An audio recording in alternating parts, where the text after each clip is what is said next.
उद्धव ठाकरे 3 दिन तक दिल्ली में डेरा डाले रहे ताकि कांग्रेस उन्हें सीएम कैंडिडेट के रूप में प्रोजेक्ट करने को तैयार हो जाए, लेकिन इस पर न सोनिया गांधी तैयार हुई न राहुल गांधी राजी हुए। ऐसे में उद्धव ठाकरे की हालत सांप छछूंदर जैसी हो गई। आखिर इसी सीएम की कुर्सी के लिए उद्धव ठाकरे ने बीजेपी से गठबंधन तोड़ा था और अब वही पद कांग्रेस उद्धव ठाकरे को देने को तैयार नहीं। हालांकि उद्धव की पार्टी ने उन्हें सीएम के तौर पर प्रचारित करना शुरू कर दिया है, लेकिन पूरा मामला एमवीए में आकर अटक गया। मल्लिकार्जुन खड़गे शरद पवार से उद्धव ठाकरे की मुलाकात के दौरान सीटों के बंटवारे पर प्रारंभिक चर्चा हो गई है।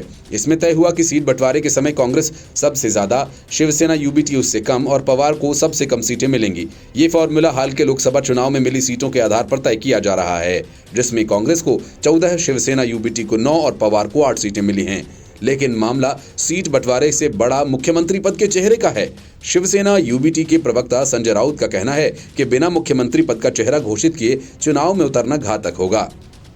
वे चाहते हैं कि 2019 में महाविकास अघाड़ी का गठन होने के बाद जिस तरह उद्धव ठाकरे को मुख्यमंत्री पद का दावेदार माना गया था और 2.5 साल उनके नेतृत्व में ही सरकार चली, उसी प्रकार अब विधानसभा भी उनके नेतृत्व में ही लड़ा जाना चाहिए।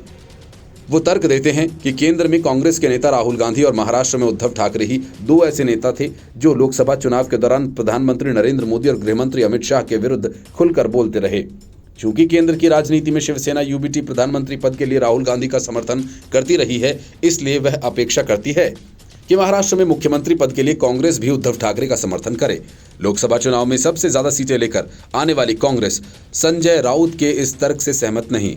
पृथ्वीराज चौहान ने साफ कर दिया कि जब हम चुनाव में उतरते हैं तो किसी का चेहरा पेश नहीं करते, किसी को मुख्यमंत्री पद के चेहरे के रूप में पेश करने की जरूरत भी नहीं, क्योंकि हम महाविकास अघाड़ी के घोषणा पत्र को सामने रखकर चुनाव लड़ेंगे। ऐसी परंपरा रही है कि चुनाव में जिसकी सीटें ज्यादा आती हैं उसका मुख्यमंत्री बनता है। पृथ्वीराज चौहान 1995 में बनी शिवसेना भाजपा और 1999 में बनी कांग्रेस राष्ट्रीय कम्युनिस्ट पार्टी की सरकारों के फार्मूलों को याद करते हुए ही ये बात कह रहे हैं।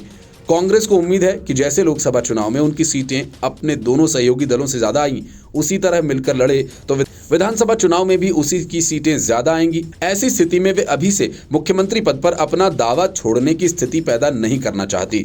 दूसरी ओर अध्यक्ष जयंत पाटिल मुख्यमंत्री पद के चेहरे के सवाल को ही ये कहकर टाल जाते हैं कि पहले भाजपा नीति गठबंधन महायुति से पूछिए कि उनका मुख्यमंत्री पद का चेहरा कौन होगा।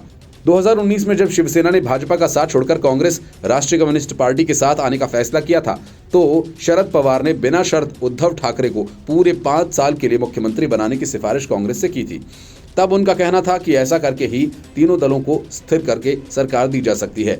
शिवसेना यूबीटी को उम्मीद है कि इस बार भी शरद पवार कांग्रेस पर दबाव डालकर उद्धव ठाकरे को मुख्यमंत्री के दावेदार के रूप में पेश करने के लिए मना लेंगे। Bureau report, news of India.